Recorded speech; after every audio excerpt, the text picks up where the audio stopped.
यहाँ की जो खनिज संपदा है उसकी लूट शुरू से ही मची हुई थी। प्रशासन में जो बैठे हुए भ्रष्ट पदाधिकारी हैं और जो कॉरपोरेट माफिया है उनका गठजोड़ बहुत ज़्यादा सिस्टम पे हावी होते हुए दिखता है।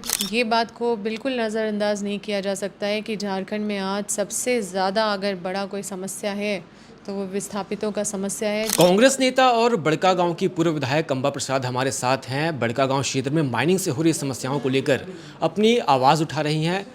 क्या समस्याएं आ रही हैं मुख्यतः, और काफ़ी लंबे समय से माइनिंग वहां चल भी रहा है, कई सरकारें आती जाती हैं, लेकिन जो मांगे हैं वो अब भी सेम है, कुछ बदलता नहीं है। ऐसा क्यों हो रहा है?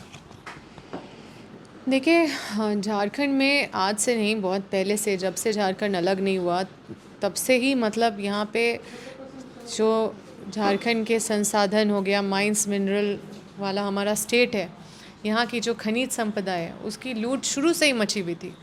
अभी भी कुछ बदलते हुए मतलब हालात होने चाहिए, लेकिन यहाँ के जो कुछ भ्रष्ट पदाधिकारी और जो प्रशासन में जो बैठे हुए भ्रष्ट पदाधिकारी हैं और जो कॉरपोरेट माफिया है उनका गठजोड़ बहुत ज़्यादा सिस्टम पे हावी होते हुए दिखता है।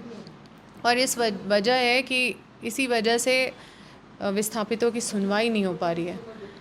और इसी वजह से देखिए, केंद्र सरकार की ये सारी कंपनियां हैं, अपने आप को महारत्न बोल रही है, कोई भी अंग्रेज कानून लेके आती है कि हम कोल बेरिंग एक्ट फॉलो करेंगे। यहाँ जनता का डिमांड है कि हमें 2013 कानून जो है RFCTL ARR का मांग होता है। फॉरेस्ट राइट एक्ट का उल्लंघन हो रहा है। आप जो जंगल है उसका डाइवर्जन कर दिया जा रहा है, तो जिससे जानवर, हाथियाँ इधर से उधर भटकती रहती है। तो कई तरह से देखिए, स्वास्थ्य के स्तर से देखें या जीवन स्तर से या फिर लोगों का सामाजिक सुरक्षा, हर चीज़, उनका पहचान, उनका पूरा जीवन आप देखिएगा पूरा बद से बदतर हो जाता है। और ये बहुत ही बड़ा मानव संकट है विस्थापितों का।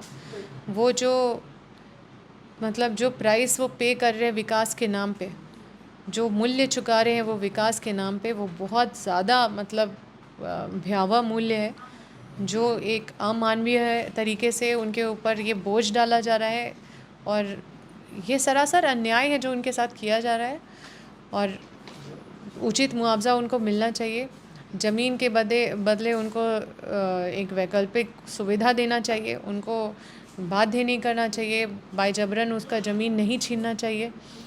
और जो उनका स्वास्थ्य, शिक्षा, ये सब चीज़ का कोई मतलब ध्यान नहीं दिया जाता है। बस घर तोड़ दिया गया, ज़मीन से बेदखल कर दिया गया, मुआवजा दिया नहीं दिया, उसके बाद फिर कोई मतलब नहीं कि वो शिक्षा, स्वास्थ्य उसका बाहर में जाए। उसका जो जो मतलब उसको सामाजिक सुरक्षा मिलना चाहिए, जो उसको लाइवलीहुड के साथ जोड़ना चाहिए, वो चीज़ों पे भी बिल्कुल कोई जवाबदेही नहीं। मतलब इसको पूरी तरह से कह सकते हैं कि ये माफियागिरी चल रहा है, अवैध खनन, मतलब वैसे वैसे अधिकारियों के साथ मिलके, और ऊपर से पूरा केंद्र सरकार से दबाव रहता है सभी इन पदाधिकारियों सभी पे। प्रॉब्लम्स को एड्रेस करने का सबसे अच्छा जो जगह है वो आयोग है। आप भी विस्थापित आयोग की बात करती आ रही हैं, लेकिन कहाँ समस्या आ रही है? सरकार रिपीट कर रही है, फिर भी ये आयोग क्यों नहीं बन पा रहा है? मतलब प्रॉब्लम कहाँ पे है?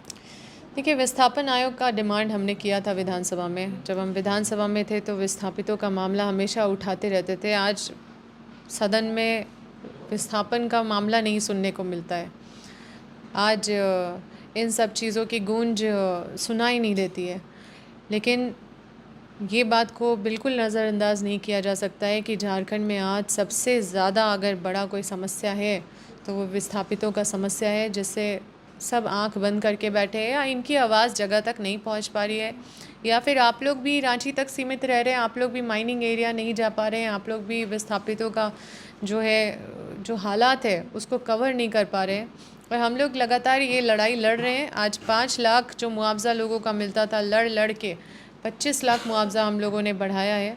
और इसकी कीमत भी हमें बहुत चुकानी पड़ी है, बहुत सारी यातनाएं और दमन का शिकार हम लोग भी हुए हैं, लेकिन फिर भी आज भी इस लड़ाई को लड़ रहे हैं और लड़ते रहेंगे। अभी भी अगर आप जोरदाग जाएंगे तो वहाँ पे भी धरना चल रहा है, वहाँ पे भी लोग अपनी मांग को लेके बैठे हुए हैं, और हमारा पूरा लोगों के साथ संरक्षण है। उस लड़ाई में हम लोग बैठे हुए हैं, लोगों को तो सरकार उनके हौसला। साथ है, उन लोगों के साथ? देखिए, हमारे सरकार में हम लोग जब भी इस तरह की बातों को प्लेटफॉर्म पे रखे हैं, माननीय मुख्यमंत्री जी चिंता जाहिर किए हैं, और उन्होंने एक उम्मीद दिया है कि हम इन सब चीज़ों को ठीक करेंगे, और उन्होंने निर्देश भी दिया है।